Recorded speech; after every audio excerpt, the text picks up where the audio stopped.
playlist with Ursula George. Her CD, I'm Driving, has top charts and been heard on over 300 stations worldwide. We'll talk about her music and upcoming show at the legendary Chan's Jazz Club. I'm Ann Marie Spatharakis, and you're in the studio. Lori, welcome. Hello. Thanks for having me, Ann Marie. For anyone who doesn't know, Lori is not only a talented musician, but also the recipient of numerous awards, including a Lifetime Achievement Award for her role at the Wood-Pawcatuck Watershed Association, and is currently the director of the Petaquamsket Historical Society. I've been practicing. Very good. You did both very well, actually. The Petaquamsket Historical Society, which oversees multiple properties. So we'll talk about her music in the first half hour, and we'll spend the second half hour talking about what's happening with the Historical Society. So first, your music. Lori, when did you start playing, singing, and playing musical instruments? Well, I started playing guitar when I was 7 years old, and I got my first guitar, believe it or not, from I don't know if you remember, years ago, you could sell Christmas cards door to door out of a catalog and get prizes. And so I saw the acoustic guitar in the prize catalog and thought, oh, I have to have that. So I sold enough Christmas cards, and once I got that guitar, I started to take lessons, and that was at Luca Music in Providence, Rhode Island. So you've been an overachiever since you were like 7 years old. I guess so. I don't know if I'd say an overachiever, but just always, had my hand in many things. I'm going to have to stop you right there. Yeah. You just said that you don't consider yourself an overachiever, and I believe, were you not the youngest recipient of a Lifetime Achievement Award? I was the youngest living recipient of the EPA Lifetime Achievement Award. They did give them posthumously to younger people, but I really won the Lifetime Achievement Award for doing my job at the Watershed Association. I guess I did it well. I had the visible projects I did, which were establishing fishing access areas throughout the watershed. I did hand in hand with my partner, Ray Sharensky, Ray Sharenzia. Sharensky is another friend of mine, but Ray Sharenzia, who is a name well known here in Westerly, and who was the chief engineer at Sharenzia and Associates, which his son Sergio now runs. Ray and I did many of those projects together. So as much as I was lauded for my performance there, Ray really shared in that. Well, you have such a diverse background, from environmental protection and science to obviously the Historical Society, and then also as a musician. Have you been surprised at the sort of success and acclaim of this? Is your first CD? No, this is my second CD, actually. The first one under the Ursula George name was called Blue Basics. I did that in 1999, and I did it as a duo with George Reithofer, a.k.a. Fisher-Price Slim. He played for some of our songs. He used a Fisher-Price amplifier around his neck. That was his gimmick. And that CD actually did really well. It's been downloaded, sold about 11,000 individual tracks, and that was played all over the world. And it took me 10 years to do the second CD. It actually took 4 years to do the making of the CD itself, because I had started it at one studio and I just couldn't get happy about it. I wasn't inspired there, and I, at some point, decided either I quit or I find another studio and engineer that could bring out the best of what I was doing. And I did that. I found Bobby Keys at BK Studios in Saugus, Mass. And then the magic started to happen. So nice. So who have been some of your influences musically, throughout your life? Well, if you want to go way back, because we were talking before, I said I hear a little Katie Lang and a little Winona Judd. I wouldn't call those my CD. I like them both, but I wouldn't call them my influences.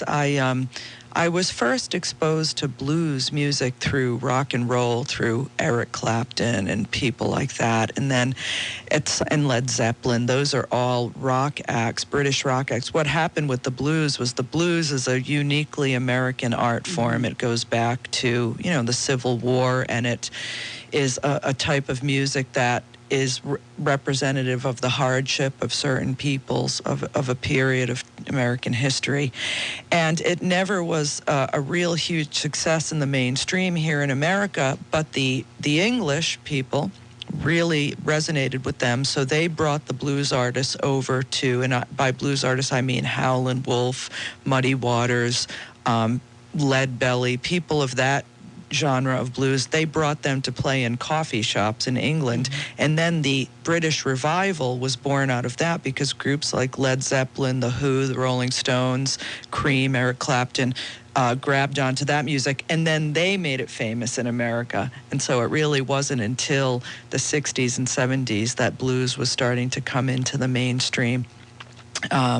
So those are really my early influences in blues. And then I discovered Bonnie Raitt, who really opened the door for me to artists like Sippy Wallace and Blue Lou Barker, and the women of the 20s, 30s, and 40s who really pioneered the female side of the art form. So that's kind of how I got into playing the vaudeville music, that much of what my newest recording is about. And I'd like us to actually take a listen to one of the tracks on the CD now. I'm Ann Marie Spatharakis. Joining me today is Lori Urso. We're talking about her music with the group Ursula George and their upcoming performance at Chan's Jazz Club in Woonsocket this Saturday night, November 12th at 8 p.m. Tickets are on sale now. This is one of my favorite tracks from the CD. It's called Honest I Do. Let's take a listen, and thank you for joining us in the studio.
That track was Honest I Do.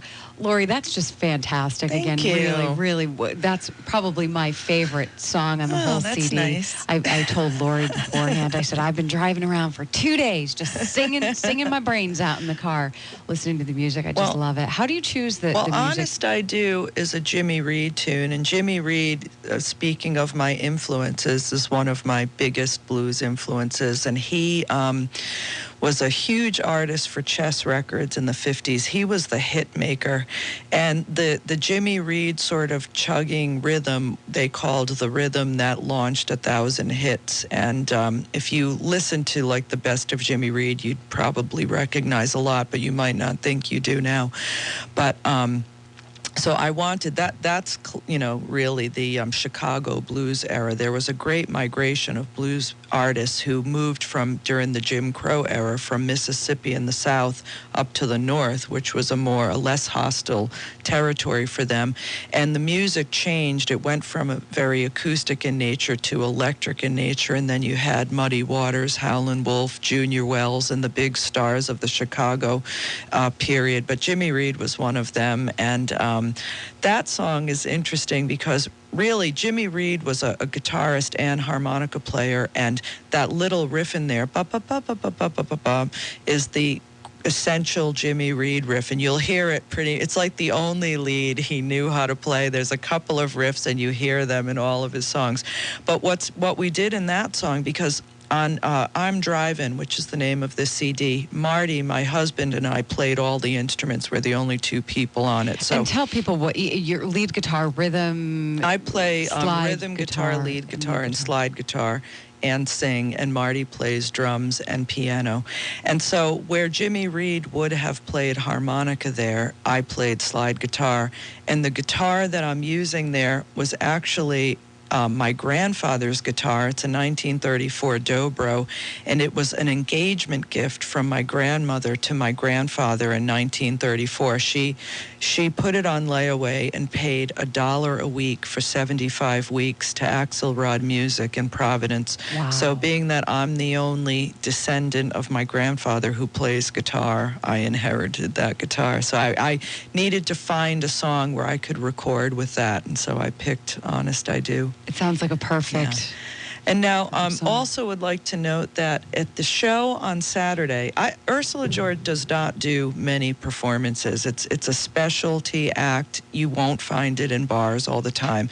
This is only my second big show since the CD came out. I did my release at the Met in Pawtucket, and now we're at Chan's.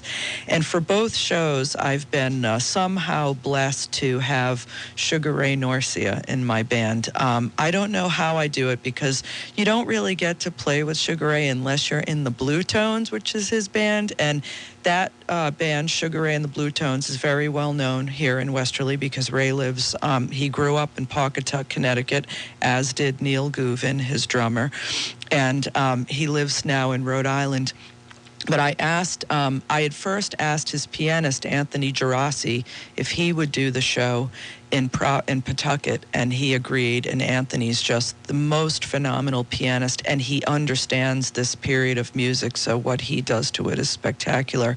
And then I was feeling brave, so I thought, well, let me ask Ray if he'll do it. He probably will never do it, but he agreed. And we had a great time that night, and we actually sing duet on Honest I Do. So Ray and Anthony will be in the band this Saturday as well. So you'll get not only the Ursula George thing, but Blue Tones fans would also get a treat by having Ray and Anthony perform. And you mentioned that you play with your husband on this CD. What was that like, making the CD with your husband, Marty? Well, Marty and I have known each other for 13 years now, and our association began through music. When I had WERI, yay, AM and FM, with my former husband, Mark Urso, we had a blues show on the station called Backstage with the Blues, and it was syndicated on about 5 stations at the time. And James Montgomery was the host of the show, the well-known harmonica player who also lives in Rhode Island. He's originally from Detroit. And James was trying to get his recording off the ground, and he needed somebody to help back and produce it. So Mark and I took on that role. And working with other people on the CD, they said, well, why don't we hire Marty Richards to play the drums? Because Marty has a long and very well-known history in jazz and blues. He's a Berkeley grad, and he's played with all of the greats. And so we hired Marty, and that's when we met. It was through that recording. And then as time went on and things change, people change, marriages end, Marty and I reconnected in 2002. And so our relationship's always been music. And he always sort of had this, when I put the first Ursula George album out, he actually said to me way back when, maybe someday you and I'll do an album. We'll call it Ursula Martin. And years later, I said, well, we will do an album, but we'll call it Ursula George. So it was great working. He's unbelievable. And he has recorded over 100, more than 100 albums with different, many people. Joe Perry, Katie Curtis, Gary Burton, Duke Robler. I mean, he's Peter Wolf. He plays for the Jay Giles Band now, plays for the Joe Perry Project. I mean, he's very, very experienced. So what's nice about this record, it's the first recording of him on piano in his career. Yeah. Wow. And even given, his track record, the name of the CD is I'm Driving. So I'm guessing that you were still the boss. Well, no, actually, it's an ironic name. It's a sort of an inside joke between Marty and myself. He's the official driver in the family. He does all the driving, and I sit in the passenger seat. And even if we're buying cars, he's the official test driver. I never test drive a car. He does it, and he reports. So the I'm Driving and putting me on the cover in the driver's seat was sort of the irony of the whole thing. But it is the music that I picked. It's the music that I play. So it really is. But we co-produced it, Marty and I, yeah. Yeah. Do you come from a musical family? No. So really? So it's sort of an unexplained from two parents that have no talent in music whatsoever, believe You're it or just not. the woman with the golden touch. I guess my touches. grandfather played guitar. Actually, my grandmother played guitar before my grandfather, and they were sort of amateurish. But I always just connected with music from early on. It inspired me as a young person. I have an uncanny ability to remember lyrics. I know the lyrics to all songs that come on. Marty's always saying, you need to go on that show, whatever it's called. Do you know the lyrics? Yeah, I don't know what the name of it is, but so I just always, that was always the art that worked for me. So. We're listening to your music. We're talking about your music. I want to let people know how they can buy it. Okay. You can buy it online at, if you go to www.ursulageorge.com, that's URSULAGEORGE.com, that will lead you right to the purchasing portal, and you can either buy hard copy or download MP3s if you're sophisticated. And we'll sell it at the show this weekend. Okay. I'll sell it when I do shows, but it's mostly now online.